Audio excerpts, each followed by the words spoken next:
In the bustling limbo of JFK Airport, Michael Reeves's life hangs in balance, frozen under fluorescent lights at Gate B23 as he wrestles with the weight of 18 years of regret.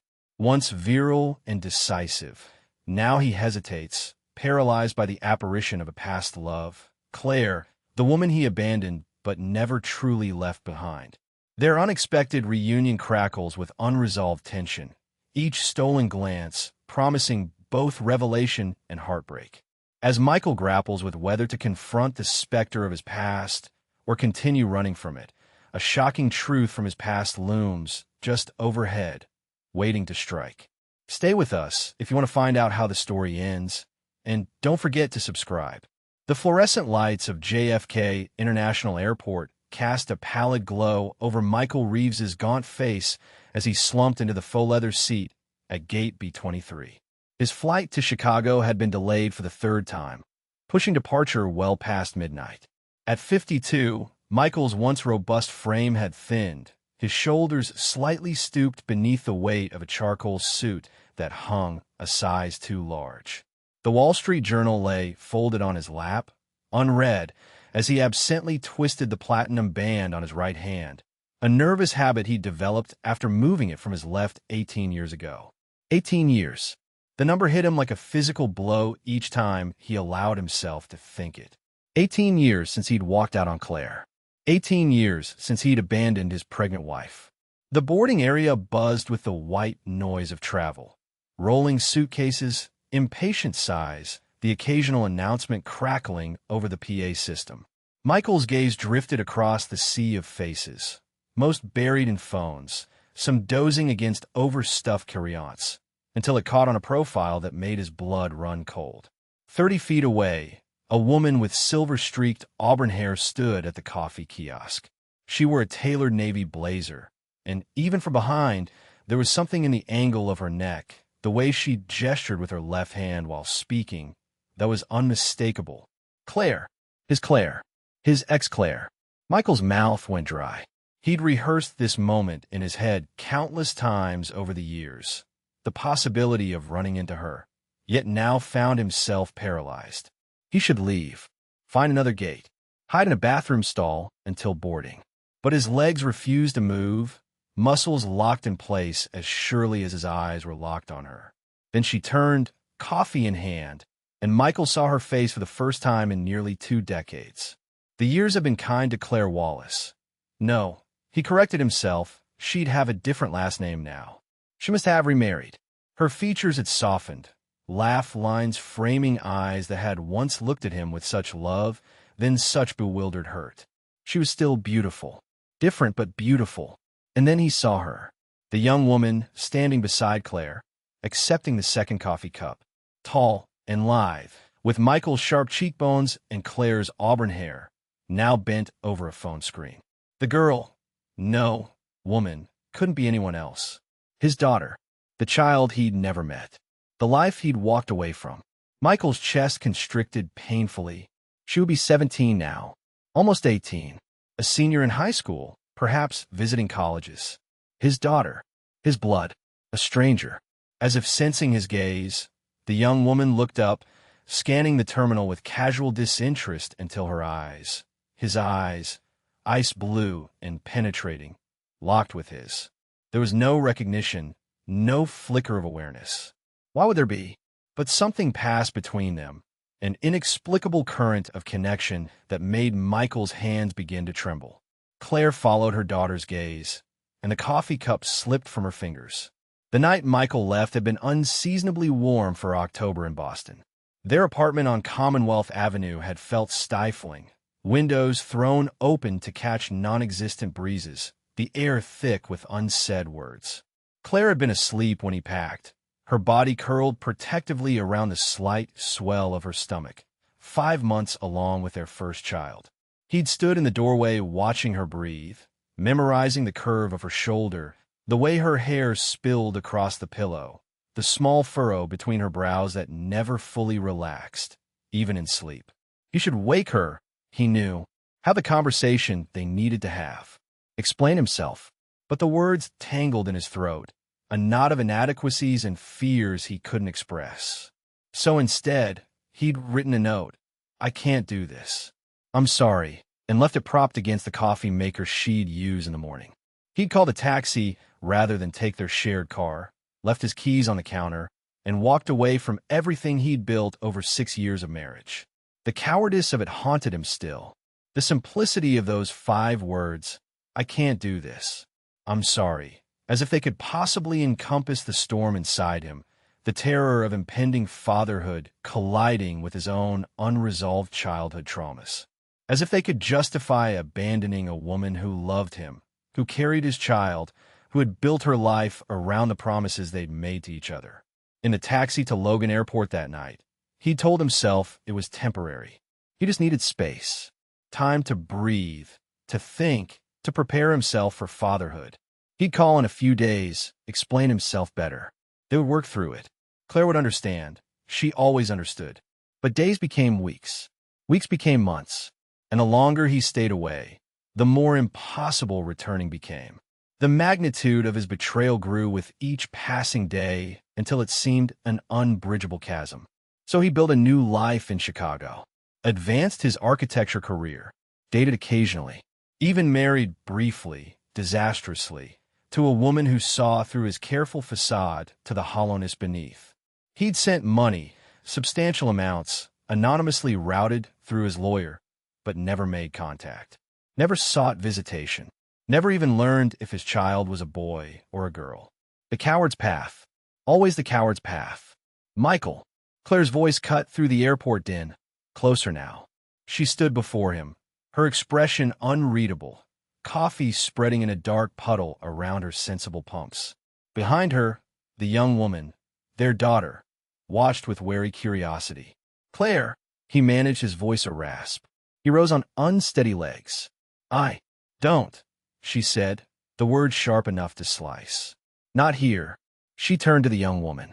"Emma, this is—" Claire faltered, and Michael felt the weight of that hesitation like a physical blow. What was he to this girl? Father was a title he'd never earned. "Michael Reeves," Claire finally said. "An old acquaintance." The word choice wasn't lost on Michael. Not friend, not ex-husband, certainly not father. Just an acquaintance, someone known but not significant. It was more than he deserved. Emma said, extending a hand with the easy confidence of someone raised to believe in her own worth. "Emma Wallace." Wallace. Claire had kept her maiden name, or returned to it. Had not remarried, then. "Hello," Michael replied, taking her hand briefly. The contact sent a jolt through him. This was his daughter's hand, the first touch they'd ever shared. Did she feel it too, this strange resonance? Her expression revealed nothing. Up close, the resemblance was undeniable. Emma had his height, his coloring, the same slight asymmetry to her smile. But she carried herself like Claire, chin lifted, shoulders back, that quiet self-possession that had first drawn him to his wife decades ago. "Your flight's delayed too?" Emma asked, filling the awkward silence. "Chicago," Michael nodded, unable to tear his gaze away from her face. "You're headed to—" "Boston," Claire interjected. "Emma has a final college interview tomorrow." "Harvard," Emma added, a hint of pride coloring her voice. "Architectural design program." The words landed like a physical blow. Architecture, his field, his passion, passed down to a daughter he'd never known. That's— Michael swallowed hard. "That's impressive."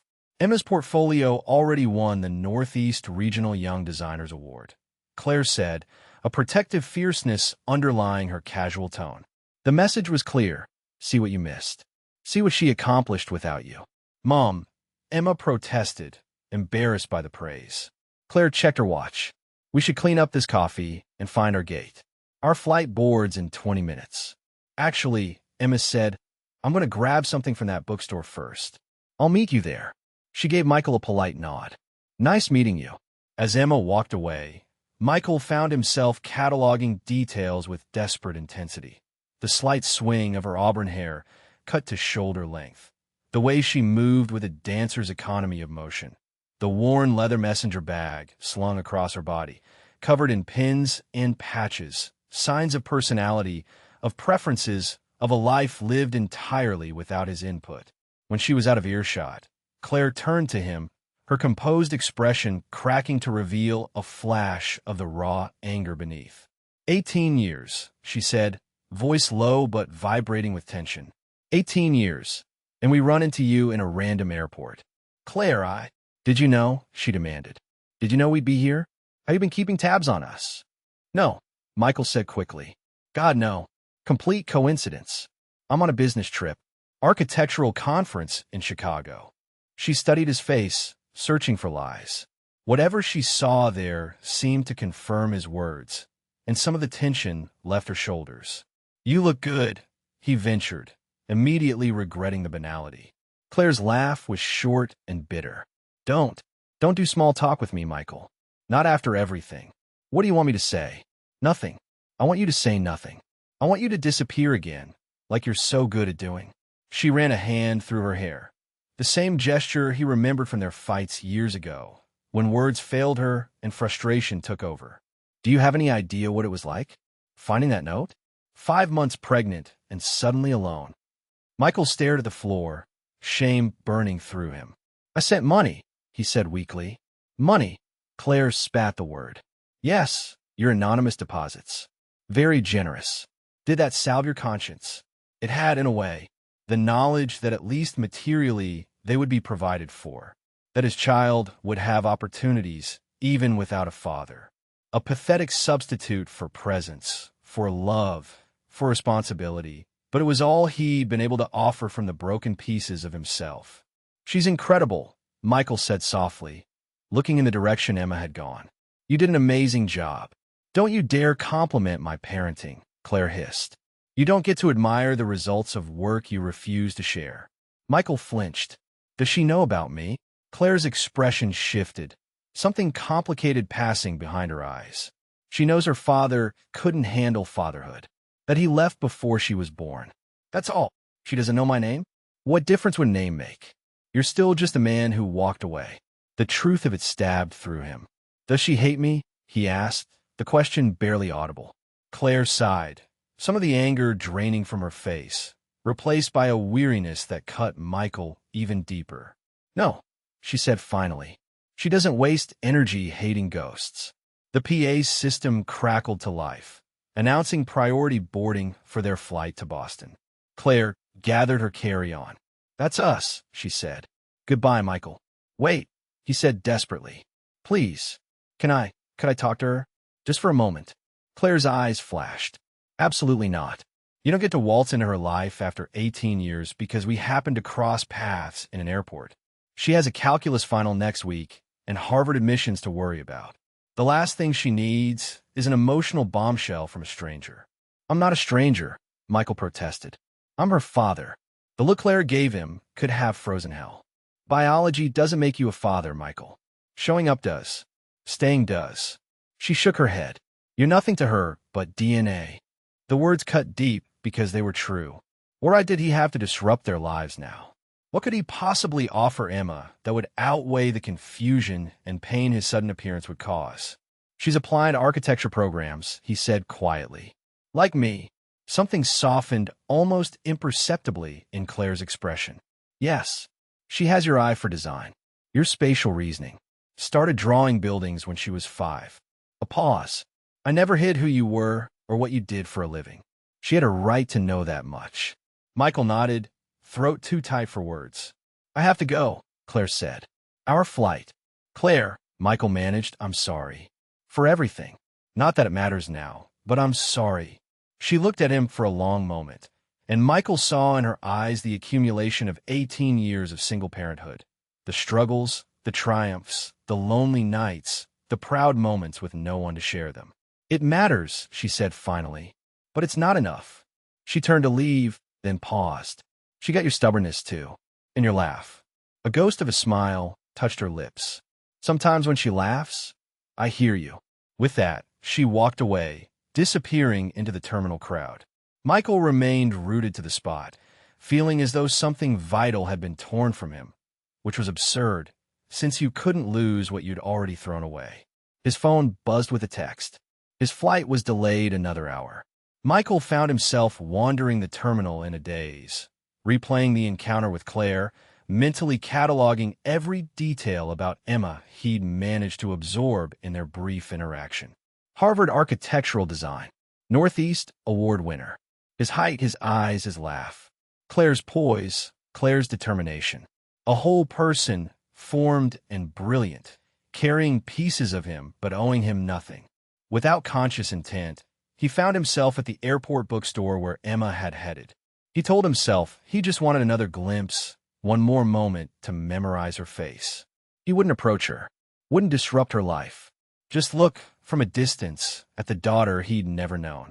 The store was crowded with travelers seeking distraction from delayed flights.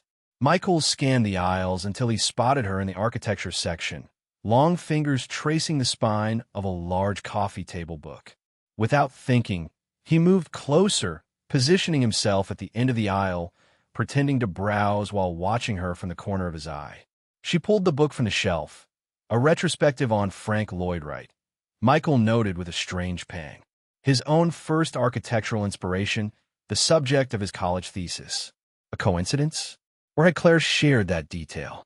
Emma flipped through the pages with focused intensity, pausing occasionally to study a particular photograph or drawing. There was something in her absorption that Michael recognized intimately, the same way he lost himself in blueprints and elevations, the outside world fading as spatial relationships and design elements commanded his full attention. That's a good one. The words left his mouth before he could stop them. Emma looked up, startled, then recognized him. "Oh, hi again," she said. "Mr. Reeves, right?" "Michael, please." The formality of Mr. Reeves from his daughter's lips felt like a physical pain. She nodded toward the book. "Are you into architecture too?" The two nearly undid him.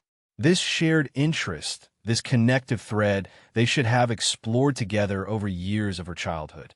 Homework sessions at the dining table, museum visits, drafting lessons, all compressed into a chance encounter in an airport bookstore.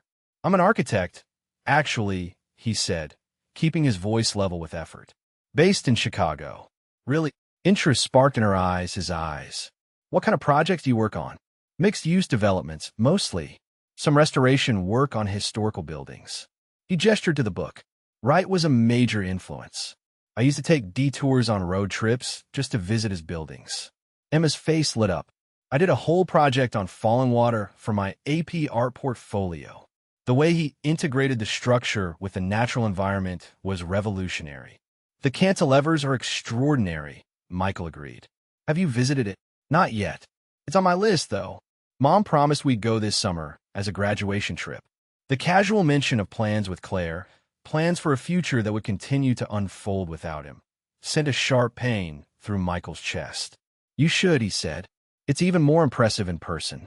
The sound of the water under the house, the way the light changes throughout the day. That's what I'm most interested in," Emma said, warming to the subject. How architecture affects experience. Not just how buildings look, but how they make people feel. Michael nodded, a lump forming in his throat. That's the heart of it. Anyone can design a structure that stands up, creating spaces that move people. That's architecture. Exactly. Emma's enthusiasm was palpable, her hands gesturing as she spoke. "My thesis project is about memory and space. How architectural elements can trigger emotional responses based on shared cultural experiences.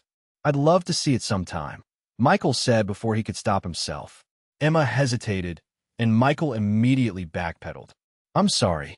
That was presumptuous. We've just met." "No, it's fine," she said, though something in her expression had shifted, become more guarded. "It's always good to get feedback from working professionals." An awkward silence fell between them. Emma glanced at her watch. "I should probably find my gate. Mom will be wondering where I am." "Of course," Michael said, stepping back to give her space. "Good luck with your Harvard interview.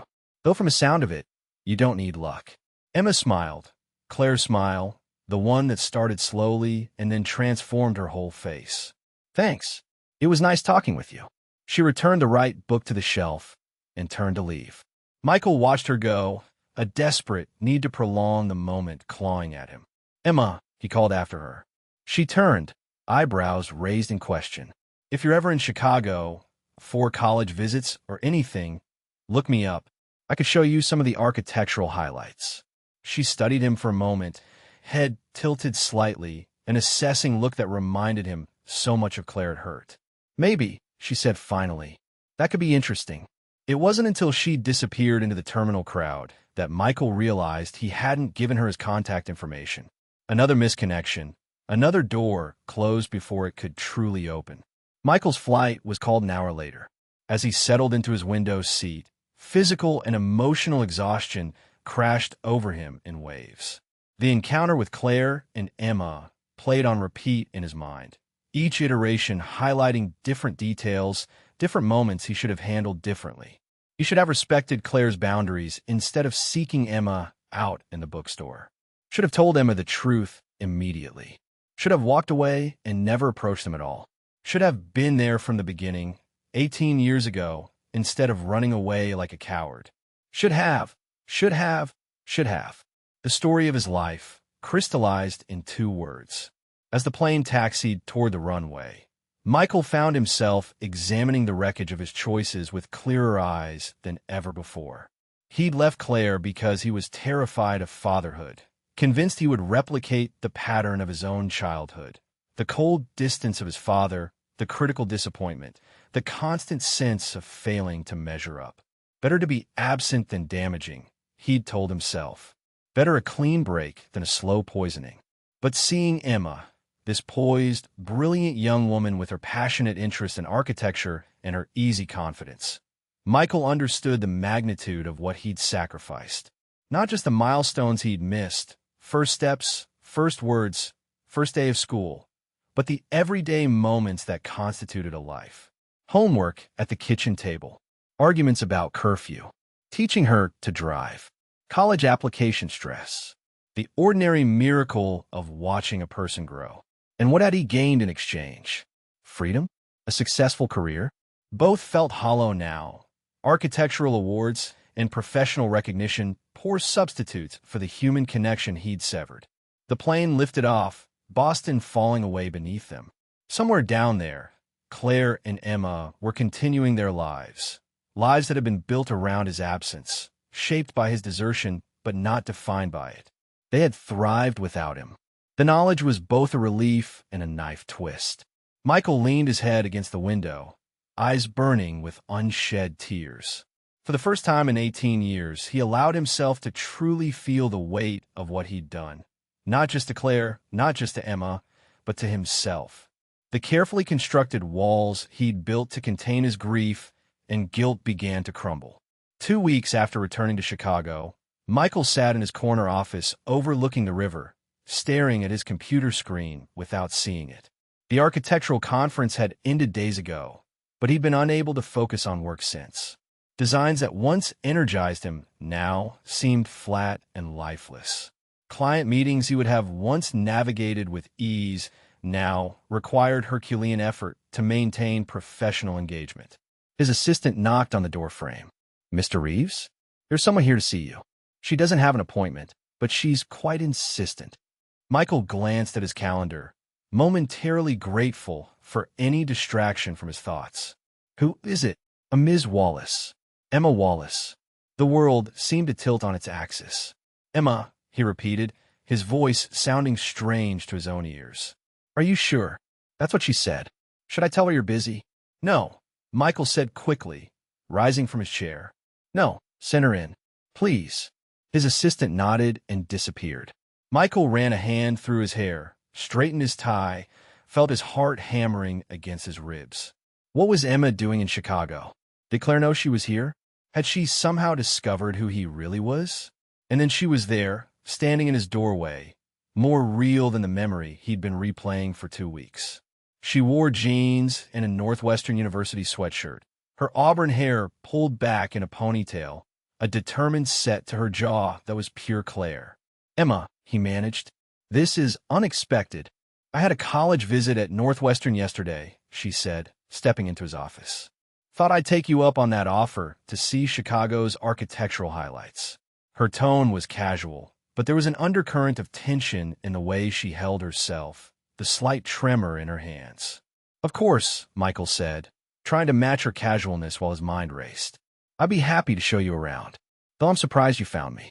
I don't think I gave you my information. Emma's lips curved in a small, tight smile. I Googled Michael Reeves Architect Chicago.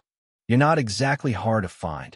Partner at Reeves Donovan Associates, AIA award winner, featured in Architectural Digest last year for that Riverside development. There was something in her voice, a challenge, perhaps, or an accusation.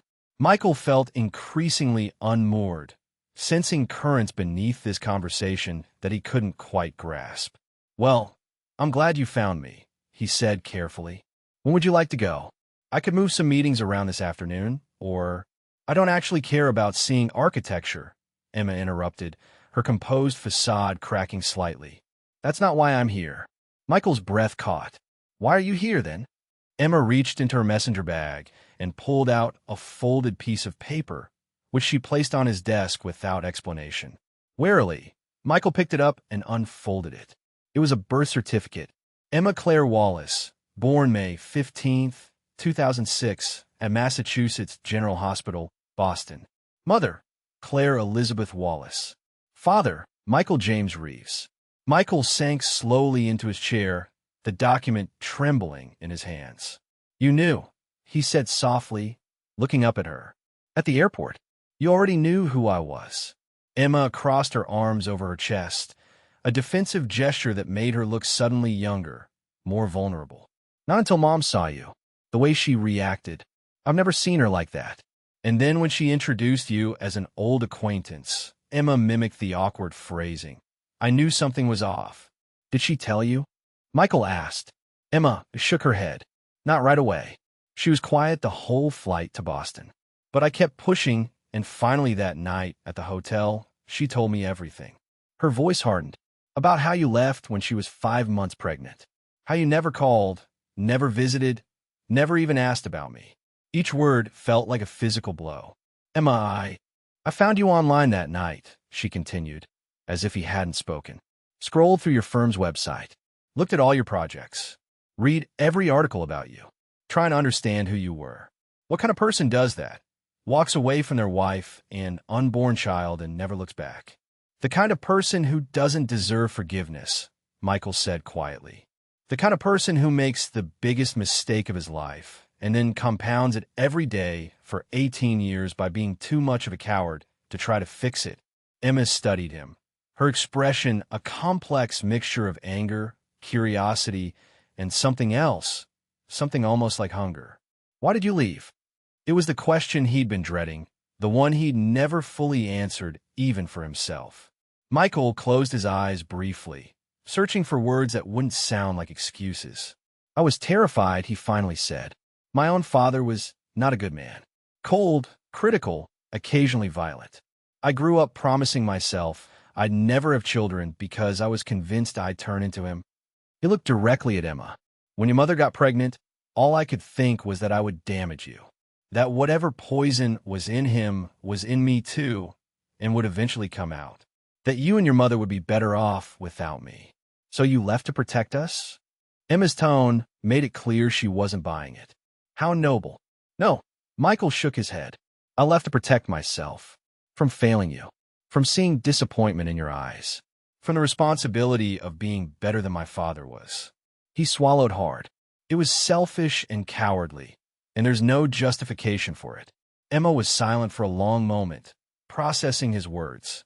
Did you ever think about us? Wonder about me? Every day, Michael said, his voice breaking. Every single day for 18 years. But not enough to pick up a phone, send a birthday card, show up at a school play. No, he admitted, not enough for that. Emma turned away, moving to the window to look out at the Chicago skyline. I used to make up stories about you, she said, her back to him. When I was little, that you were a spy on a secret mission, an astronaut on the International Space Station, a deep-sea explorer discovering new species. She laughed, a brittle sound. Anything but the truth, that you just didn't want us. Emma, Michael stood, taking a step toward her before stopping himself. It was never about not wanting you. I didn't believe I deserved you. There's a difference. She turned back to face him, eyes bright with unshed tears. Do you know what it's like growing up knowing your father chose to have nothing to do with you? Watching other kids with their dads at father-daughter dances, science fairs, graduation. Her voice rose slightly. I had to check deceased on school forms because Mom said it was easier than explaining abandonment. Each word was a knife, precise and deserved. Michael made no attempt to defend himself, to deflect the justified anger. He stood and took it, feeling the full weight of the damage he'd caused. When I saw you at the airport, Emma continued, talking about architecture, sharing the same passion I have. It was like looking at a version of myself that might have been. If you'd stayed. If you'd been my dad instead of just my biological father. She wiped at her eyes angrily. Do you have any idea what that feels like?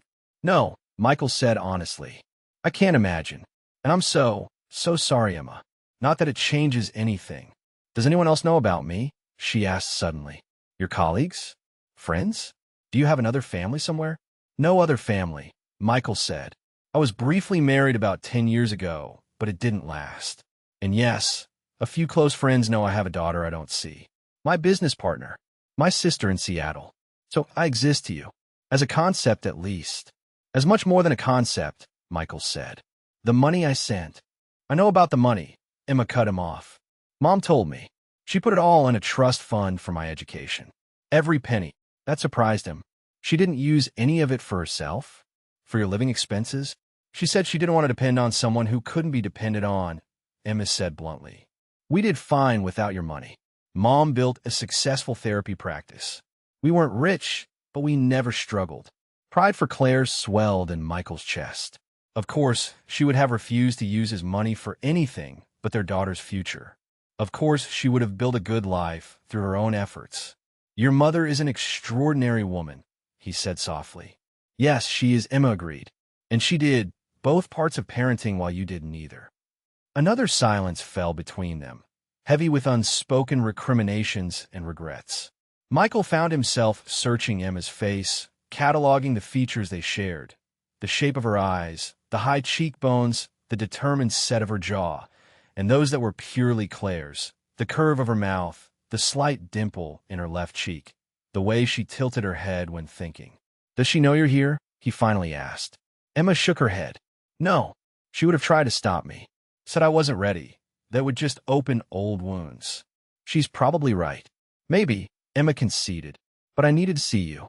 To understand. And do you? Understand? She considered the question seriously.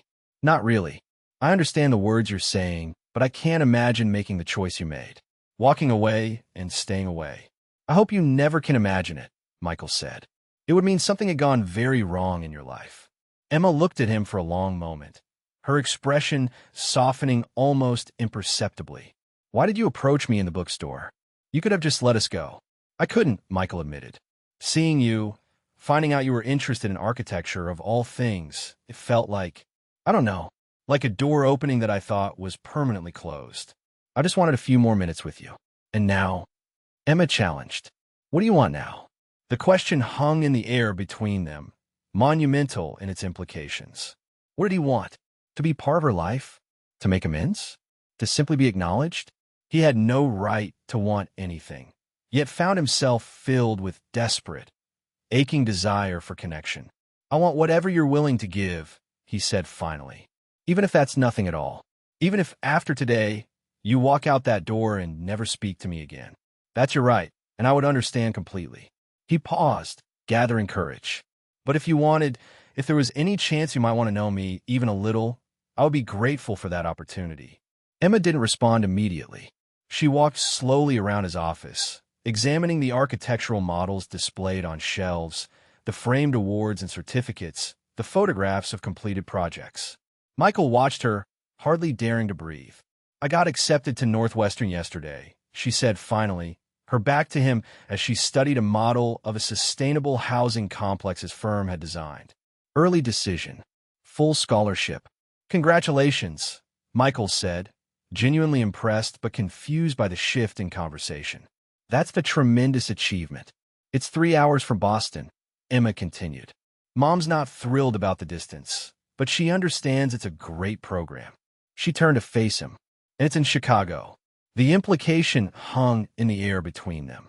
I'm not saying I want a relationship, Emma clarified quickly. I'm not saying I forgive you or that we're going to play happy family. I'm just saying I'll be here in your city. And maybe we could get coffee sometimes. Talk about architecture. Hope, fragile and terrifying, unfurled in Michael's chest. I would like that very much, he said carefully. On whatever terms you're comfortable with. Emma nodded, seeming satisfied with his response. I should go. My flight back to Boston leaves in a few hours. Can I drive you to the airport? Michael offered. She hesitated, then shook her head. No, that's too. I'm not ready for that. But thank you. She gathered her bag, tucking the birth certificate back inside. At the door, she paused. Does it help? She asked, not looking at him. Knowing that I turned out okay? That Mom and I build a good life without you. Michael considered the question, its layers and implications. Yes and no, he said honestly. I'm profoundly grateful that you both thrived, that your mother was strong enough to give you the life you deserved. But knowing what I missed, seeing the remarkable person you've become without any input from me, it's the deepest regret of my life. Emma nodded, absorbing this. Goodbye, Michael, she said, using his first name deliberately, a reminder of the distance between them. Goodbye, Emma, he replied. Thank you for coming, for giving me more than I deserve. After she left, Michael stood motionless in his office for a long time, feeling as though something fundamental had shifted inside him. Not healing, exactly, but perhaps the first acknowledgement of a wound that had been festering in denial for 18 years. He moved to his desk and picked up the phone. Janet, he said to his assistant, clear my schedule for the afternoon. And could you give me Claire Wallace's contact information? She's a therapist in Boston. It was time, finally, to stop running away.